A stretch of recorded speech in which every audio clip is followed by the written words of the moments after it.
Hello, my name is Soleil and welcome back to my channel. Today we're talking about books. We're talking about autumnal books, and we are going to be talking about both my fall and autumn recommendations as well as my fall and autumn TBR. So let's get started. So first on my TBR, let's talk about my book club picks for October. Firstly, we are starting the Mythologists book club, where we are going to be reading the one, the only, the legendary The Song of Achilles by Madeline Miller. I've heard so many amazing things about this story. I have yet to read it. I've been meaning to read it forever. It has been on my mythology TBR, and more specifically my Greek mythology TBR. And in starting this Mythologists book club, I decided it was finally time to read all of the myth retellings and mythology books that I've been meaning to read for years and still have yet to read. So I figured we'd start off with this one, which is so well known and so beloved by so many people. And yeah, so we're gonna be starting in October. I have a Fable book club, which I will link down below, which you can join. We're going to read along, and then we're going to have a live show and to discuss it towards the end. And I think it's gonna be a good time. I'm very excited about it. So this is based off of the myth of Achilles, and I think it's very much set like in ancient, so it's set in ancient Greece in the age of the heroes, and it's focused on awkward young prince Pericles, who befriends Achilles, and I think there's also a romance in this. So we shall see. I'm excited. Next, we have 4 options. Yes, I said 4 options for the Romantics book club. That is the second book club that I host.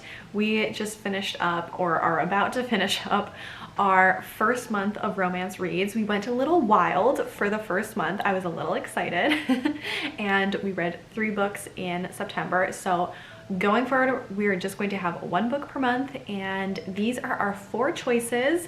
So if you want to participate in the book club, if you want to read one of these books with us, if you want to join the Fable, I'll link it down below. That's our book club. Then please feel free to vote down below. I'm going to be taking all of the votes across both the comments of this video as well as the votes on my Instagram page and on our Fable book club, and compiling all those together to present our book club pick. So first we have You Again by Kate Goldbeck. So this is an enemies to lovers romance. It is very much based off of the movie When Harry Met Sally, and it has all of the autumnal vibes. It has bisexual rep. It is more of like a feel-good fiction and showcases this growing relationship from being friends to growing to like friends with benefits to being something more over many years, I think. And it's also very much an opposites attract. So that's option number 1. Option number 2 is Enchanted to Meet You by Meg Cabot. So this has witches, it has fake dating tropes. I've been told that it is both magical and whimsical, and it also has plus size rep. Then option number 3 is Cleat Cute by Meryl Wilsner. So this is a sapphic romance. It takes place during the World Cup and features sports and soccer/football in it very much, and also has a rivals or enemies to lovers trope. And the last book option that we have is The Long Game by Elena Armas, and this is featured in a small town. It also has a soccer/football sports element to it. And it has goat yoga. We're just gonna keep it at that, goat yoga. And it very much is a grumpy meets grumpy kind of romance trope. So those are our 4 options. If any of those interest you and you want to participate, please feel free to vote down below, or vote on my Instagram, or vote on the Fable, but make sure to join the Fable book club, since that is where we will be discussing the books. So now on to the rest of my fall TBR. So first, let's start with A Darker Shade of Magic. So the story behind this book is very funny. Just my personal story, not the actual plot. So do you see this? Yeah, I'm halfway through it. What's funny about this is on my 22nd birthday, I think, maybe, I'm not sure, I don't remember. But I went to go visit my friend Tasia. Tasia, if you're watching this, hi, how's it going?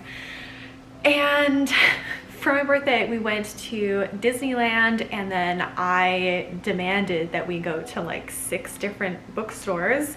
Half of those were Barnes & Nobles, like different Barnes & Nobles in LA. I don't know, I want an excuse to buy a lot of books. Anyways, so this was one of the books that I bought. And literally on the flight back from LA to Seattle, I read half of this book. Like, I was enamored with this book. This was just on like a 2-hour plane ride. And I got halfway through, and then I never picked it back up again after that flight. So here we are. From what I have literally read from this book, from what I know about this book, this just feels kind of like a really great autumnal fantasy story. This is about a world where there are, I think, 4, right? Yes, 4 parallel Londons. So the worlds are different, but each of these worlds has a parallel version of London, and they all have different things going on. So I think there's a black London, a white London, a gray London, and a red London. And the main character, Kel, has this magical coat, and he can like switch around the coat to travel in between different Londons. There's like a magic system that goes on. There's other characters. I haven't read this in years, so I'm going to be restarting from the beginning.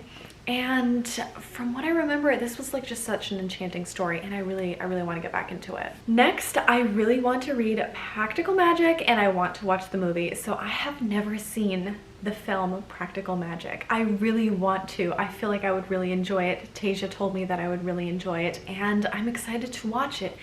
And I purchased this a couple years ago, meaning to read this and then watch the film. And that is still my intention. And it's not a very long book. It's like just under 300 pages.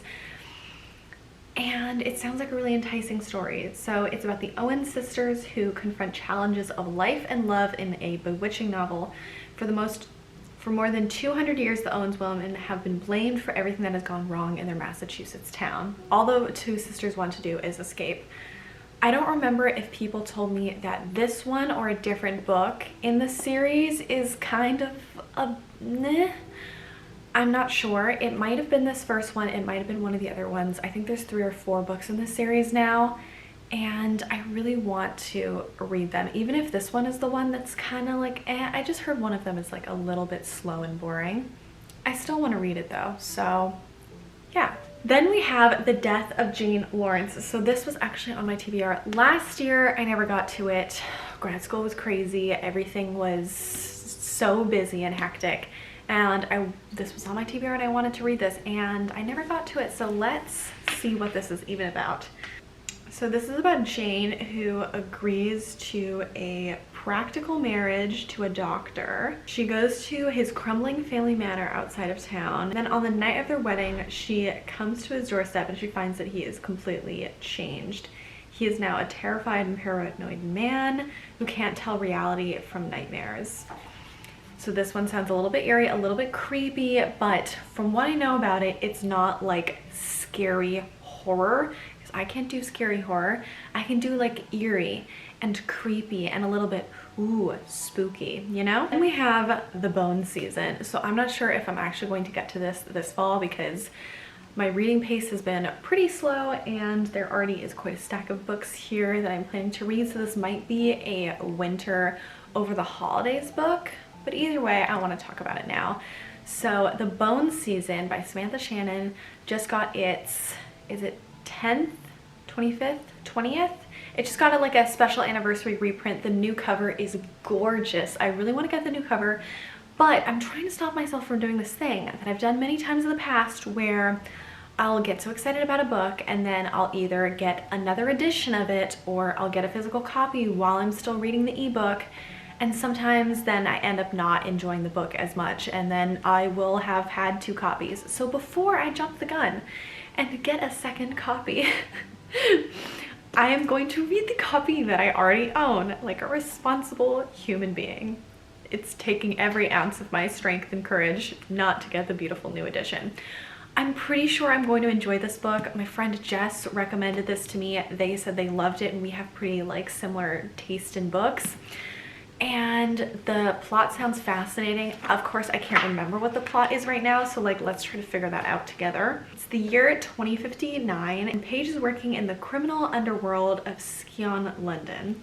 All these different Londons, I'm telling you. Paige is a dreamwalker, a type of clairvoyant, and under the law, she commits treason simply by breathing. Oh my god, she's attacked and drugged and transported to Oxford, a city that's been kept secret for 200 years. And she's assigned to the care of Warden, a powerful Refate? He's her captor, her trainer, her natural enemy. Sounds fascinating. I've heard only amazing things about this book, and I've been meaning to read it for ages. So is fall the time? It might be winter. We'll see. We'll see.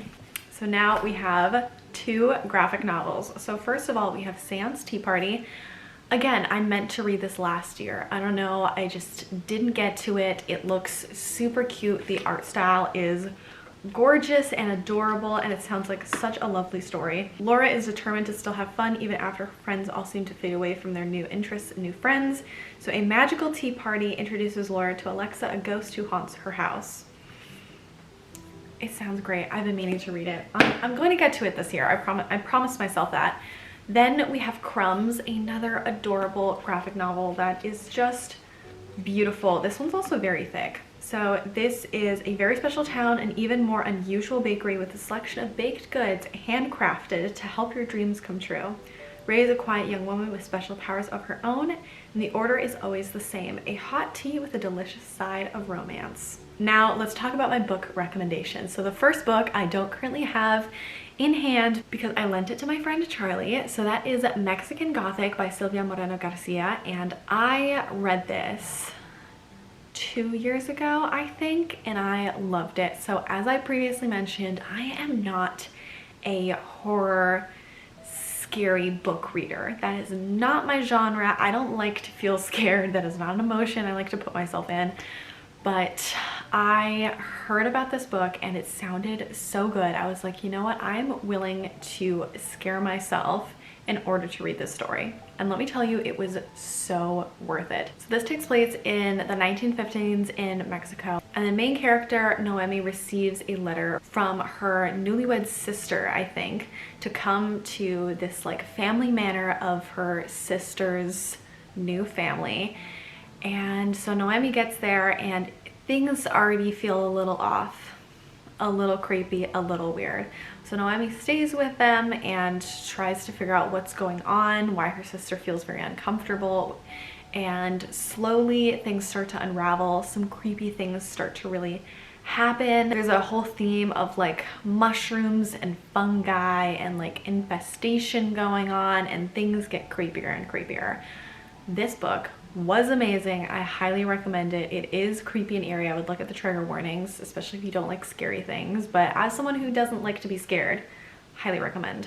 Then, since it is the autumnal season, I figured it was perfect time to talk about 2 of my favorite dark academia books. And there are more dark academia books that I plan on reading, but that is going to be its own separate video at TBR. So these books you might have heard of if you enjoy any kind of dark academia things. If you heard about them, I'll keep it brief.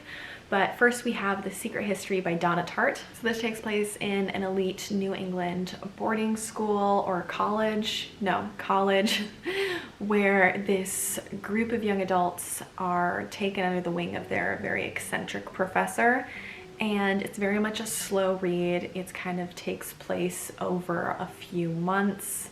And slowly throughout this tale, they start exploring some more eccentric, oddball things, and they slowly slip from more of like morality to the morally gray to maybe something more sinister. And we have If We Were Villains by Emma Rio, also a favorite dark academia book. So this takes place in more of like a drama academy. This one takes place in kind of 2 different timelines. One is in the future where someone has newly been released from jail and kind of living back through these old memories, and you're trying to figure out, why did this person go to jail? What happened? What went down? Were they innocent or guilty? Who knows? And then going back into time when this tight-knit group of 7 people were going to this university studying the dramatic arts, and things just get kind of weirder and creepier, and things start to get really out of hand, and you see what went down. Now we've got one fantasy, and that is Divine Rivals by Rebecca Ross. So I started this from, I think, Kindle Unlimited. I wasn't sure how it would pan out, but I kind of kept reading past the 30-page mark. Go me, very proud of myself. and I just really became enamored with this story and these characters, and it is beautiful, and the romance hooked me from the beginning. I can't wait until the sequel comes out. So basically this takes place in kind of an alternative fantasy universe, but it's kind of set in a similar like late 1800s, I think, time period. There's typewriters, there's like trolley cars. It's very much kind of industrial revolution type fantasy era. And it starts off with these two young adults who are working in journalism. They work for a paper, and there's this far off war that's going on between the gods that they're trying to report on. And one of them, the main character, she tries to uncover what's happening. She has a family member that left to join the war that she hasn't heard from. And she also has this magical typewriter where when she types out a letter and kind of pushes it under her door, someone else might be actually receiving those letters. So that starts off this fantasy adventure. It is so immersive and it is an easy read. The world building is not like overbearing, especially since it's a little bit more grounded in kind of like the human world, but then with fantasy elements. Highly recommend. Then we have 3 graphic novels that I will continuously recommend for the fall season because these are so cozy and comforting and so much fall that I will just keep recommending them till my dying days. So first we have Pumpkinheads. Now this, it's already screaming fall. So this is about 2, I think, high school seniors who are working at a pumpkin patch, and they've worked there for the last few years. One of them always gets kind of like the pumpkin patch employee of the year every year, and this is their last season working the pumpkin patch. So they're trying to make the most of it. They're trying to make the best memories they can before they leave and their lives change forever. So atmospheric, so cozy, so comforting. Then we have Sheets, also such a autumnal book because it's about a little ghost who lives in a laundromat, and the ghost befriends the younger daughter of the owners of the laundromat, and they kind of become friends, and she's the only one who can see the little ghost, and it's so cute. And the daughter is going through quite a lot in her personal life as well, so she's able to talk about that with the ghost. And last of all, we have Mooncakes. So this is about a witch and a werewolf, and the witch helps out the werewolf kind of figure out what's going on in their life, and they come out from the forest and aren't really sure what's going on. The two become fast friends, a little bit of a romance brews in there as well. There's comfort, there's bake shops, there's such a beautiful and fantastical whimsical story in this as well. So those are all of the books that I am trying to prioritize to read this year, and the books that I highly recommend you try out for the autumn season. Please let me know what your vote is for the Romantics book club, and feel free to join the Romantics and or the Mythologists book club if you want to read these books with me. Otherwise, let me know what you are reading or looking forward to this autumn season, and I will see you in the next one. Bye!